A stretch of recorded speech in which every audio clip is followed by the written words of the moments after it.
Bulchiinsa magaalaa Adaamaatti naamusa filannoo taasifamuu qabu irratti dubartootaaf leenjiin kenname. Leenjichi kan qophaa'e waldaa dubartootaa fi federeeshinii dubartoota magaalichaatii yoo ta'u, mata duree filachuun qaroomina jedhuun kennameera. Itti gaafatamtuun waldaa dubartoota magaalaa Adaamaa Aadde Fooziyaa Ibraahim kaayyoon leenjii kanaa adeemsa filannoo irratti naamusni filannoo tasgabbaa'aa fi hirmaachisaa akka ta'u gochuun odeeffannoo sirrii tamsaasuun dubartoonni gahee isaanii akka baataniif leenjiin kun qophaa'uu ibsaniiru. Leenjichi qindoomina waldaa dubartoota bulchiinsa magaalaa Adaamaa fi federeeshinii dubartoota bulchiinsa magaalaa Adaamaa waliin ta'uudhaan kan nuti leenjii kana qopheessine.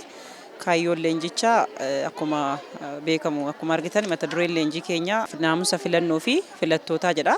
Kana keessatti dubartoonni waldaa fi federeeshinii kun siyaasa kamirraayyuu qaama bilisa ta'edha. Qaama hawaasa bal'aa bakka bu'edha. Isaaniif kan leenjiin kun kan kennamaa ture. Kaayyoon isaa filannoo marsaa torbaffaa akka biyyoolessaatti gaggeeffamu keessatti kutaan hawaasaa hundumtuu gahee isaa beekee filannoo kana keessatti adda durummaadhaan filachuu akka inni qabu. Dursammoo guyyaan filannoo osoo hin gahin hojiiwwan hojjetamuu qaban hunda dursamee akka hojjetamuu danda'amuu fi qophii barbaachisaa ta'e akka gaggeessanuuf qaama ammasitti argaman kanaaf leenjii kennuun murteessaa waan ta'eef akkaatuma boordiin filannoo mata duree kana gannu buuseen isarra dhaabbanneeti qaamota kanaaf leenjii kan kennaa turre jechuudha.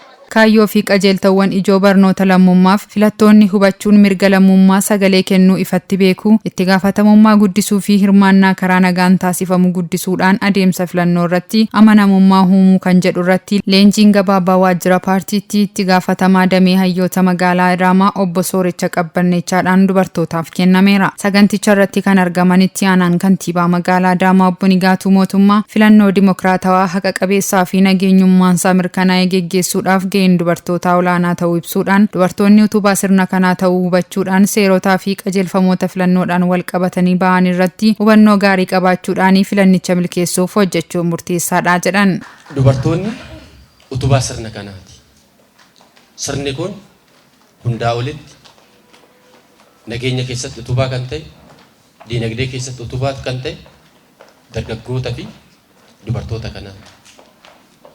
Dubartoonni sirna kana utubuu keessatti, sirna kana ceesisuu keessatti, sirni kun akka ititu taasisuu keessatti gahee guddaa kan taphatan keessaa isin. Fayyadamummaa dubartootaa, mirga dubartootaa kabachiisuu keessatti gahee guddaa kan qabu paartiin badhaadhinaati.